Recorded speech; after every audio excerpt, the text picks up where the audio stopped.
Depuis la capitale de l'Ouest, Saint-Laurent-du-Maroni. Vous arrivez à propos, Audrey-Marie? Bonjour. Votre candidat, visiblement, célèbre la victoire avant même... Non, je ne pense pas qu'il célèbre la victoire. Je pense qu'il attend, comme nous tous, avec attention, avec anxiété également, que le dernier bulletin de vote... C'est pas ce qu'on vient d'entendre. Soit... Non, parce qu'il faut distinguer la joie des militants. Et la sérénité du candidat, le sérieux du candidat qui attend et qui respecte le vote de l'électeur et qui attend que le dernier bulletin de vote soit dépouillé avant de pouvoir célébrer sa victoire ou de pleurer sa défaite. Les électeurs, c'est ça? Il faut absolument respecter les électeurs et je crois que c'est essentiel et je crois que c'est quelque chose auquel on manque souvent. Alors, avant que vous arriviez sur le plateau, Charlie, nous étions en train d'évoquer avec nos deux premiers invités, eh bien, ce taux de participation qui a quelque peu pris un petit peu de points. On a gagné 4 ou 5 points. Satisfaite, Audrey-Marie, de la participation des électeurs de la deuxième? Je voudrais saluer la mobilisation des électeurs. Les statistiques disent qu'aux législatives partielles, on ne se déplace pas. Les Guyanais ont démontré le contraire. Alors naturellement, ce n'est pas la participation que tout homme politique souhaiterait, mais néanmoins, je crois que lorsqu'il y a un rebond, lorsqu'il y a un sursaut, lorsqu'il y a une mobilisation des électeurs, il faut la saluer. Et donc je remercie chaque électeur qui s'est rendu aux urnes aujourd'hui parce qu'il y va de l'avenir de la Guyane. Alors Audrey-Marie, Lénaï Kada qui confirme donc à Saint-Laurent-du-Maroni, mais qui subit tout de même un revers à Yalimapo, où il était sorti largement en tête durant le premier tour. Alors, quelle lecture politique vous accordez à cela, ce revers-là? Il me semble, alors peut-être que je me trompe, mais il me semble que c'est David Richet qui était sorti à Yalimapo lors du premier tour. Au premier tour. Donc apparemment, les votes se sont partagés entre David Riemann et Lénaï Kada. L'électeur est libre. Et donc, c'est en toute conscience qu'il a mis son bulletin dans l'urne. Il y a eu des débats qui ont été éclairants et qui ont pu montrer la différence entre les deux candidats. Donc, si aujourd'hui les gens se sont prononcés, il convient de respecter leur choix et simplement de noter les résultats. Alors, visiblement, l'entre-deux tours a été très actif sur le terrain, vu par rapport à ce regain et ce rebond. Charlie, quel enseignement vous retenez de l'entre-deux tours? En tout cas, une campagne essentiellement médiatique, puisque les candidats ont eu peu de temps pour sillonner la circonscription, pour convaincre les abstentionnistes et tenter de puiser dans la réserve de voix, on va dire, à la recherche de tous les suffrages cachés. Alors, campagne offensive néanmoins, avec des protagonistes qui se sont rendus coup pour coup à l'occasion notamment de ce grand débat organisé, ce grand débat télévisé durant lequel David Riemann, rappelez-vous, a tenté de capitaliser sur la question du député étudiant, ce que réfute Lénaï Kada, qui a répondu aux attaques avec une certaine sérénité tout de même. Alors, le scrutin, vous l'avez compris, on l'a compris, s'annonce de nouveau serré, avec ces interrogations tout de même. À qui profitera les reports de voix? Les consignes ont-elles été respectées à la lettre? Ce sursaut de civisme que nous constatons sera en faveur de qui? Les habituels bastions vont-ils se retourner ou confirmer leur position? L'histoire, en gros, va-t-elle se répéter? Nous le saurons d'ici quelques instants. Et on y arrive pas à pas. Alors, messieurs, M. Karam et M. Ossenbuck des Républicains, on rappelle que vous représentez le Parti socialiste guyanais, M. Karam. Le député qui sortira des urnes, qu'attendez-vous de ce député? Nous allons parler maintenant de ses actions. Qu'attendez-vous de ce député de la deuxième circonscription? En tant que citoyen guyanais, mais en tant qu'aussi homme politique, et étant dans la question politique, bien évidemment. Eh bien, effectivement, le député qui sortira des urnes aura un défi important, celui de déjà faire en sorte que cette deuxième circonscription arrive à enterrer un petit peu l'animosité que nous avons pu remarquer lors de l'élection. Vous avez constaté qu'il y a on nous a parlé un petit peu de vote communautaire. Alors je ne sais pas si effectivement il y a eu vote communautaire ou s'il n'a pas eu vote communautaire, mais ce qu'il est certain, c'est que cette circonscription est une circonscription qui est déchirée, mais qui a pourtant les mêmes défis. Le défi de la pression migratoire, le défi du développement économique, le défi de la croissance démographique. Et il faudra trouver le moyen de réunir les populations sur ce territoire. Et j'invite aussi nos compatriotes à entendre une chose. Je ne sais pas s'il y a eu discrimination, s'il y a eu vote communautaire et autres. Mais si demain matin, la Guyane, ce que j'espère, porte demain matin un candidat à l'élection présidentielle française, est-ce que nous, en Guyane, nous serons contents que cet individu soit discrédité parce qu'il ne ressemble pas suffisamment à l'électeur français? Madame Taubira a subi ce genre d'agression. Madame Taubira a été choisie pour ses compétences. On choisit un homme politique pour ses compétences. C'est ce que l'on appelle la méritocratie. Lorsqu'on le choisit pour d'autres raisons, ça s'appelle du tribalisme. Donc ça, il faut que tout le monde ait ça à l'esprit. Je suis inquiet parce que c'est vrai que quand on regarde certains chiffres, on peut se poser cette question. Et je sais que la vallée du Haut-Maroni est très influencée par le système politique qu'on peut retrouver au Suriname ou au Guyana, parce que nos téléspectateurs ne le savent pas peut-être, mais au Suriname, effectivement, il existe des partis communautaires. Il y a des populations qui se réunissent dans des partis, et ces partis... Soyons clairs, vous pensez que certains des candidats ont été clairement victimes de discrimination? Je ne sais pas, il y aura une analyse qui sera faite. Très honnêtement, il y a certains chiffres qui sont troublants dans la vallée du Haut-Maroni, il y a certains chiffres, je le dis. Maintenant, est-ce que vraiment ça a énormément compté? Je sais que Lénaïque Adam nous expliquait à un moment donné sur un des plateaux que les Guyanais du Haut-Maroni avaient besoin d'un représentant qui leur ressemble. Donc les populations guyanaises du Haut-Maroni ont besoin d'un représentant qui les ressemble. Est-ce qu'ils ont besoin d'un représentant qui porte un message et qui porte un projet politique, ou est-ce qu'ils ont besoin d'un représentant qui les ressemble? C'est ça la question. Donc moi aujourd'hui, je m'inquiète tout simplement, et j'espère qu'on n'est pas en train d'être influencé par cette manière de faire de la politique qui proviendrait du Suriname. On va faire tourner la parole avant de retrouver Jessie Xavier, bien évidemment, pour avoir des nouvelles du net. Que pensez-vous justement de cette question? Je trouve ce genre de propos extrêmement dangereux.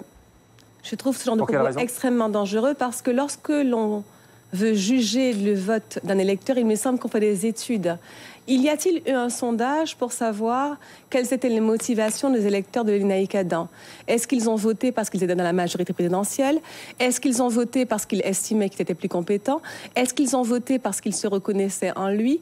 Voilà, je trouve que nous n'avons pas d'études et que certains, trop facilement, qualifient ce vote de communautaire.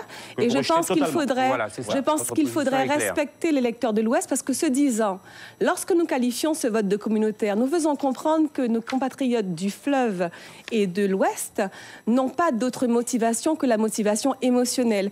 Est-ce à dire qu'ils seraient privés de cerveau? Il me semble que lorsque Christiane Taubira s'est présentée aux élections présidentielles, beaucoup ont voté pour elle, qu'ils étaient pour ou contre. Je ne pense pas que c'était simplement parce qu'ils se reconnaissaient en elle, c'était aussi parce qu'elle était compétente. Voilà. Non. Donc si les gens choisissent de voter pour Lénaïque Adam, je ne comprends pas pourquoi le vote des personnes, des habitants de l'Ouest serait qualifié de communautaire, alors que celui des savanes, non. Je crois qu'il nous faut très attention. Ne soyez pas hypocrite quand même. Est-ce que cette part de sensibilité, il faut totalement l'écarter, Audrey Marie? Moi, je crois que nous ne pouvons pas être aussi définitifs dans nos propos et que ces propos sont dangereux et qu'il faut qu'on fasse attention à ce qu'on dit. Il y a des reconnaissances géographiques. Ne me dites pas que toutes les personnes qui ont voté Lénaïque Adam avaient pour motivation le vote communautaire. J'aimerais qu'on respecte l'électeur et que lorsque l'électeur s'exprime, qu'on arrête de dire qu'il a été manipulé ou qu'il est simplement motivé par l'émotionnel. Il me semble que les électeurs qui ont voté pour Lénaïque Adam ont autant de cerveau que les autres. On nous a bien entendu sur cette question, Audrey-Marie. Monsieur Karam, votre sentiment là-dessus, vote communautaire ou pas, la deuxième circonscription scindée en deux, l'Ouest et puis le pays des savanes. Je vais revenir sur votre première question, sur la posture déjà. Donc moi, ce que j'attends du futur député, en tout cas, c'est qu'il puisse défendre les accords de Guyane qui ont été demandés par la population. Ça, c'est incontournable, bien sûr. Qu'il puisse défendre les nouveaux statuts pour la Guyane, parce que nous, c'est le cheval de bataille du PSG, c'est l'autonomie de cette Guyane. Nous voulons l'autonomie du pays et j'espère... Ça a été leur principal argument de campagne, tous. Oui, je sais bien. Donc, mais qu'ils puissent vraiment la défendre, parce qu'on sait très bien que les intérêts de la France ne sont pas les nôtres. Est-ce que la France trouvera son intérêt à nous donner l'autonomie? J'espère que oui. Ensuite, en ce qui concerne le vote communautaire, le vote de proximité, moi je vous dirais qu'il y a un peu de tout. C'est un mélange et beaucoup de gens ont voté pour le candidat qui leur ressemble. Et je ne peux pas dire qu'il y a eu de vote communautaire parce qu'à Saint-Laurent-du-Maroni, beaucoup de gens votaient pour M. Léon Bertrand, qui n'est pas un Bouchinengue, à ce que je sache.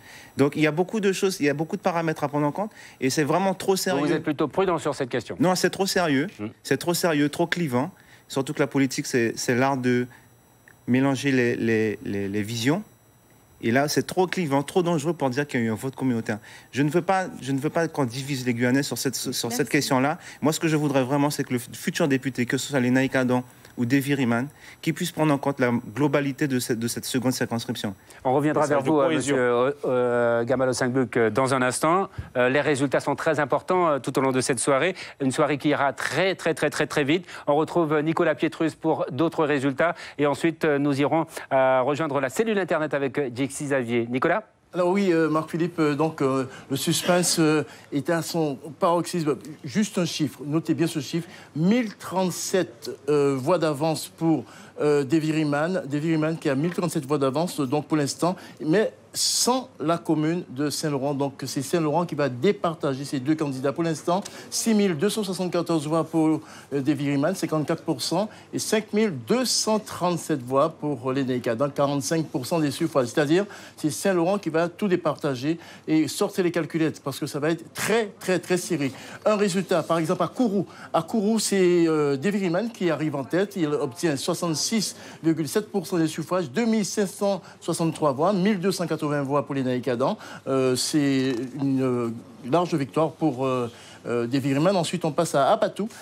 Et vous voyez, donc, en fonction du territoire, c'est les Naïkadans qui l'emportent très largement, 656 voix, 85,3% des suffrages, 113 voix pour d'Evry-Riman, 14% des suffrages.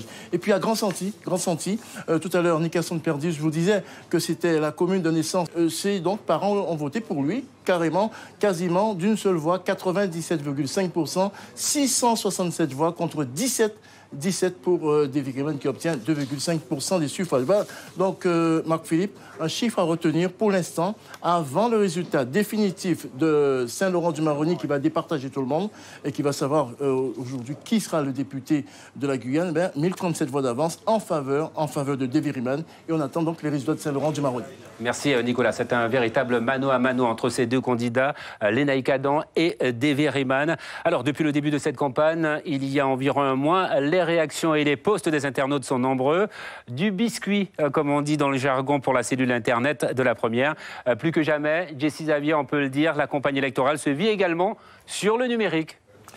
Exactement, Marc-Philippe. Donc, et on l'a vu, donc, cette élection partielle a donné très vite un duel dès le premier tour entre les Naïkadans et d'Evry-Riman. Cela s'est ressenti dans les nombreuses réactions de soutien donc pour l'un et pour l'autre, avec une dimension nationale. On en veut pour preuve ces messages de soutien de La République En Marche, le parti de la majorité de les Naïkadans, et bien entendu les posts Twitter, en l'occurrence de la France Insoumise, du leader Jean-Luc Mélenchon, un mouvement politique également très actif sur Internet.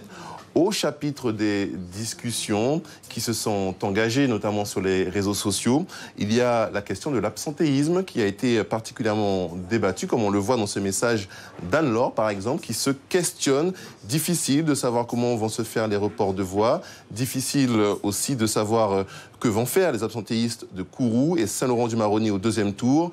En fait, c'est encore très ouvert, disait donc Anne-Laure sur les réseaux sociaux. On le voit donc dans ce bruit d'Internet. Les discussions ont été parfois très vives. Autre discussion particulièrement animée, celle concernant la fracture supposée avec ce partage des voix des deux candidats entre le fleuve et le littoral, et la question centrale étant celle de l'impact, de l'existence également ou non d'un vote communautaire, comme vous en parliez avec vos invités sur le plateau, Marc-Philippe. Merci Jessie Xavier, on vous retrouve bien évidemment tout à l'heure. Alors ce vote communautaire, on ne vous a pas entendu tout à l'heure Gamal Ossengbuk sur cette question. Votre sentiment, vous partagez la position d'Audrey Marie ou de M. Karam ? Quelle est la vôtre ? Vous savez, moi j'ai toujours eu un discours de vérité sur tous les sujets. Et là tout à l'heure, vous nous avez montré et présenté quelques résultats. Si quelqu'un en Guyane peut nous dire qu'il n'y a pas une fracture électorale, c'est que cette personne est aveugle. Il y a bien une fracture électorale, on l'a vu il y a quelques instants. Moi, je dis que nous devons mener une réflexion. Nous devons mener une réflexion. Pourquoi ? Je dis que nous, en Guyane, on a une histoire qui fait qu'on doit être tolérant. Et je dis aussi que demain matin, si effectivement il y a vote communautaire, nous n'avons plus de leçons à donner à Paris quand Paris se permet d'être discriminatoire à notre égard. Et c'est ce que je dis, c'est qu'à un moment donné, l'histoire de la Guyane est trop importante, notre histoire est trop importante pour pouvoir rentrer dans ce type de considération.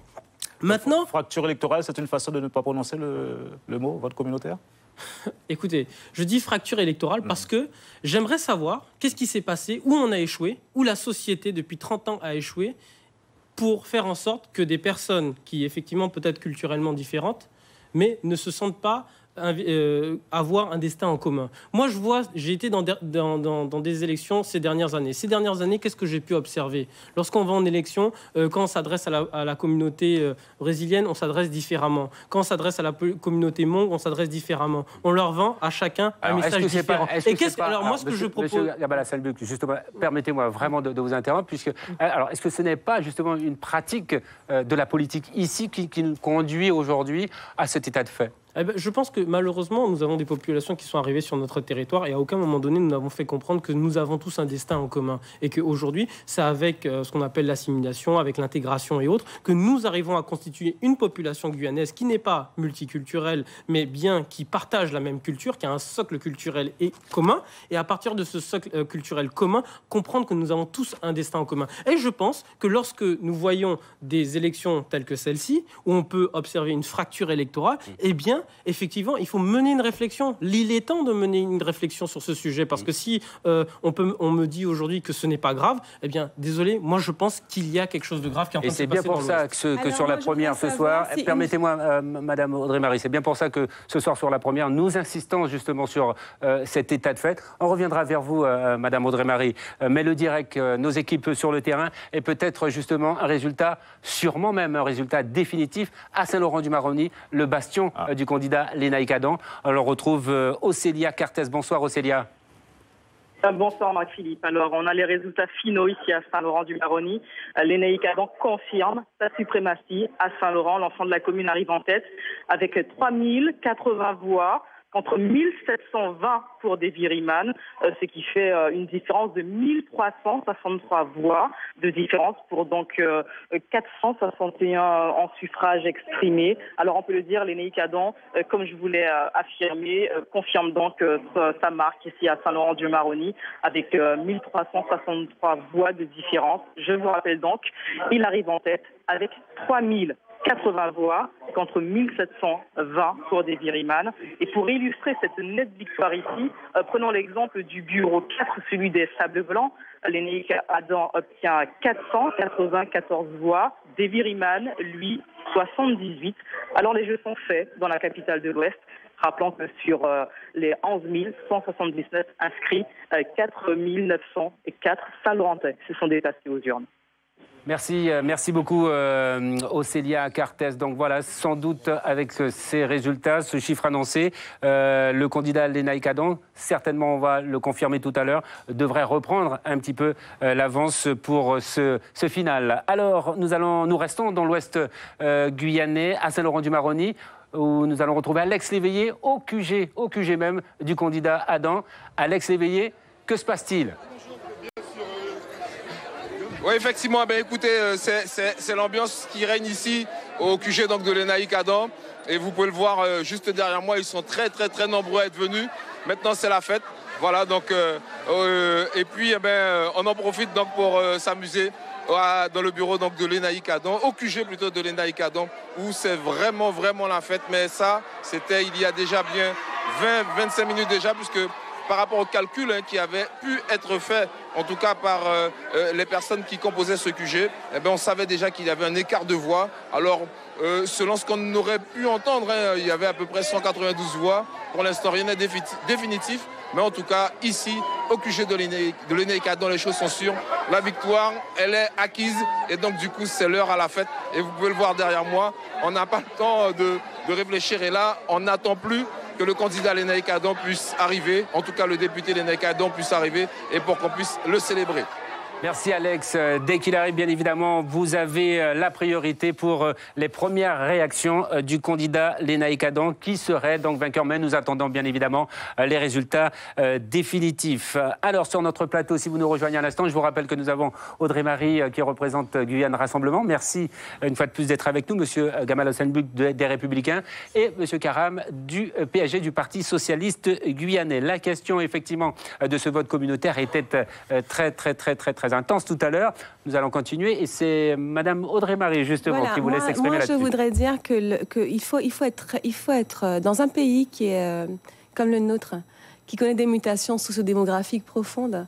Je pense qu'il faut être extrêmement prudent. Et lorsqu'on utilise des mots comme fracture, sont des mots qui signifient également rupture. Et je voudrais qu'on soit extrêmement prudent parce que notre réalité sociologique est si nuancée que je crois que nous aurions tort de mettre des qualificatifs qui nous enferment et qui nous tribalisent. Dire vote communautaire, est-ce à dire que les 3080 électeurs à Saint-Laurent-du-Maroni pour les Naïcs-Adam, est-ce à dire que ces personnes sont toutes mues par des raisons communautaires? Je pense qu'il nous faut faire très attention et que le petit monde médiatico-politique de Cayenne devrait faire attention au regard qu'il porte sur l'Ouest, parce que la réalité est différente, que les gens se vivent différemment et que tout simplement, il convient de respecter le vote de l'électeur parce qu'il a 1000 motivations pour voter. Donc, je voudrais également rappeler que Damas disait « 3 fleuves coulent dans nos veines » et que ces 3 fleuves sont le continent européen, le continent africain et le continent américain. Alors il est vrai que, à la faveur de ces élections, nous avons pu voir des personnes qui se sont servies d'arguments séparatistes, de division. Et il faut reconnaître qu'à l'heure actuelle, nous avons un extrémisme qui naît en Guyane, qui concerne une certaine partie des électeurs de M. Riemann. Je ne vais pas faire l'injure à tous ceux qui ont voté M. Riemann de dire qu'ils sont extrémistes. Alors vous demandez de respecter certains électeurs et puis d'autres, vous les vilipendez. Non, je fais de la politique, monsieur. C'est de la politique. C'est de la politique. Très bien. Et je dis ce que je pense et je fais les analyses politiques que je note au vu de ce que je vois et des déclarations publiques qui sont faites. Et nous sommes là pour vous permettre de réagir, absolument. Donc vous permettez que nous puissions nous aussi réagir, absolument. Je n'accable pas du tout les électeurs de M. Riemann, dont je pense que pour eux, ils ont fait un vote qui correspondait à leurs convictions. Vous avez été quand même un peu dur, hein. Non, je dis qu'il y a une partie des électeurs de M. Riemann qui sont des extrémistes, qui sont extrêmement nuisibles et qui sont en train d'entamer le vivre ensemble des Guyanais. Et je suis très attachée à cet aspect de notre identité qui nous fait différents des Antillais parce que nous sommes des continentaux et que nous sommes conscients que nous sommes ouverts au monde et que ces 3 fleuves dont je vous parle, eh bien, nous vivons avec tous les jours. Et je crois que c'est très important que nous conservions cette unité en Guyane, d'où le slogan de la campagne de l'Énaïque-Ladan, la force de l'unité. Et je combattrai tout propos qui serait à même de semer la division entre les Guyanais. Très bien. Les Naïcs-Adam qui semblent reprendre de l'avance au vu des derniers résultats, Marc-Philippe Koumba. Absolument. Est-ce qu'au vu de tout cela, Wende Akaram, vous regrettez aujourd'hui l'orientation prise par David Richer, que le Parti socialiste guyanais a soutenu au premier tour et qui, au deuxième tour, a appelé à voter les Naïcs-Adam? Mais bien sûr que nous regrettons. Monsieur Richer est un homme de gauche, il a soutenu un gouvernement de droite. Monsieur Macron est clairement aujourd'hui orienté à droite. Non. Je ne sais pas, je ne connais pas ses objectifs finaux, mais en choisissant un Premier ministre républicain, il a clairement choisi une politique de droite. Il est en train de prendre aux Français moyens ce qu'il aurait pu prendre... Vous a trahi pour considérer que... Non, il ne nous a pas trahi parce que monsieur Richer n'est pas au parti. On l'a soutenu, on avait des convictions, mais il ne nous a pas trahi. C'était quoi les termes de votre accord, précisément? C'était quoi? Une sorte d'union libre où chacun pouvait faire ce qu'il entend? C'est celui qui nous a le plus convaincus. Ouais. Mais il n'y avait pas de termes définitifs. C'était un accord de principe, c'était sur des paroles, sur une crédibilité politique, mais ce n'était pas du tout des accords politiciens. C'était un homme de gauche comme M. Riemann. Ça aurait pu être M. Riemann ou M. Richer. M. Richer nous a plus convaincus. Alors justement, Charlie, cette fameuse consigne de David Richer, comment l'analyser? Justement, juste après, on ira voir les réactions sur le net avec Jessie Xavier. Alors, surprise ou pas surprise, c'est la question que l'on peut effectivement se poser. Surprise si l'on considère qu'il devait absolument et obligatoirement s'aligner sur la consigne du Parti socialiste guyanais qui, on le rappelle, l'a soutenu durant la campagne du premier tour. Alors, surprise si tels étaient véritablement les termes de cet accord dont nous parlions il y a un instant. Alors, mais rappelez-vous, Marc-Philippe Koumba, dès le lendemain du premier tour, David Richer laissait entendre qu'il n'avait pas véritablement senti les effets véritablement de ce soutien, effectivement. sur le terrain. On s'en souvient. On pressentait dès lors qu'il n'allait pas suivre le Parti socialiste guyanais. Alors, était-ce une façon de faire diversion, sachant qu'il était pro-Adam dès le départ et qu'il a trouvé là un prétexte, on va dire, pour ne pas perdre l'appui de la CTG, du président Rodolphe Alexandre, dont il a grandement besoin, il faut le dire, pour le développement de sa commune. Dans ce cas de figure, plus qu'une surprise, on peut aisément employer un autre terme. Lequel? Trahison, pourquoi pas. Voilà, bon, il a été dit. Hein. Voilà. Je le dis à votre justement, place. cette position et cette posture de David Richer a effectivement fait des émules sur le net. On retrouve Jessie Xavier, peut-être maintenant, oui, justement, pour aborder cet aspect de l'humour sur le net avec vous, Jessie. Oui, Marc-Philippe, parce qu'on a vu, l'humour a certainement contribué à donner un rythme singulier à ces législatives partielles. Alors bien entendu, Guyane Première n'est pas en reste avec Politique.champ, ce module donc de Rudy Icaré avec ses interviews décalées qui a retrouvé un bel écho.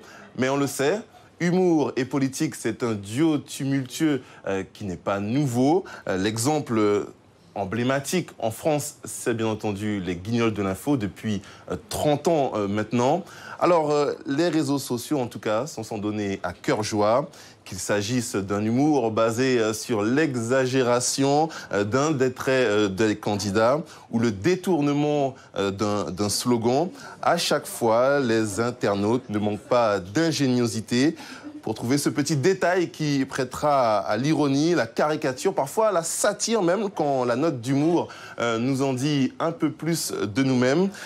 Autre illustration avec cette vidéo qui a beaucoup circulé, cette fois sur WhatsApp. C'est le candidat malheureux du premier tour dont vous parliez il y a quelques minutes, David Richer, qui est ciblé avec un montage acerbe. Regardez.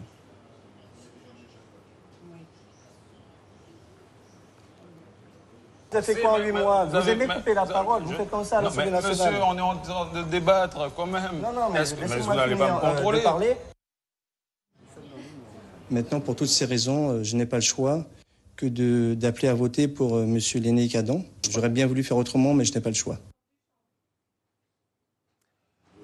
Et bien entendu, les acteurs du second tour, les deux candidats, vous le savez, ne sont pas épargnés. C'est un peu le lot, on peut le dire, hein, lorsque l'on s'engage en politique. Il faut accepter ces déformations et autres caricatures qui sont bien sûr l'expression de la liberté, mais encore plus simplement, finalement, on peut dire, Marc-Philippe, la marque aussi d'un intérêt. Merci Jessie Xavier, on vous retrouvera tout à l'heure. Le terrain a la priorité ce soir dans le cadre de cette grande soirée électorale spéciale législative partielle de la deuxième circonscription. On va retrouver Clotilde Séraphin en direct de Kourou depuis le QG de Davy Riemann. Clotilde Séraphin? Oui, Marc-Philippe, bonsoir. Écoute... Oui, Marc-Philippe, est-ce que vous me voyez, est-ce que vous m'entendez? Parce que moi, je vous entends très bien et je peux vous dire qu'ici, au QG de Davy Riemann, où il y a beaucoup de monde à l'intérieur comme à l'extérieur, eh ben, écoutez, c'est le coup de massue, quel que soit l'écart de voix entre les deux candidats, qu'il soit faible ou plus important, c'est quand même le coup de massue. On espérait, ils ont les soutiens, le candidat lui-même a espéré jusqu'à la dernière minute parce que les résultats le permettaient.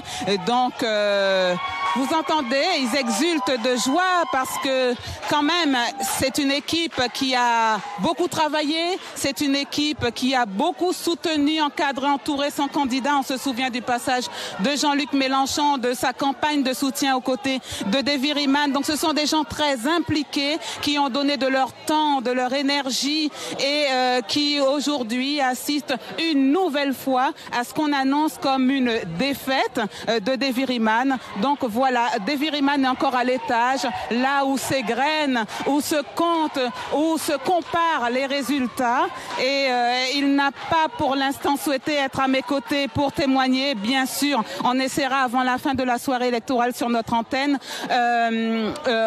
avoir sa réaction et celle aussi du député Gabriel Serville qui lui a apporté son soutien dans cette campagne. Celle du député Gabriel Serville qui est sur place en ce moment mais qui préfère laisser la primeur de la réaction à Davy Riemann. Donc on se retrouve tout à l'heure, j'espère, avec ces deux personnes.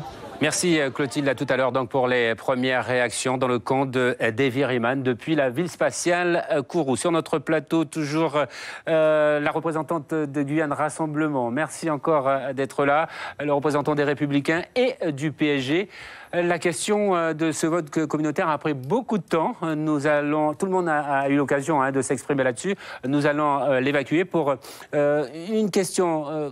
Quel que soit le député qui sortira des urnes, semblerait que Lénaïque Adam soit bien placé pour remporter les élections ce soir. Qu'attendez-vous justement du travail? Il y a un député déjà en place, Gabriel Serville, qui a soutenu M. Davy Riemann. Lénaïque Adam sera, sans doute, on attend la confirmation, donc député de cette deuxième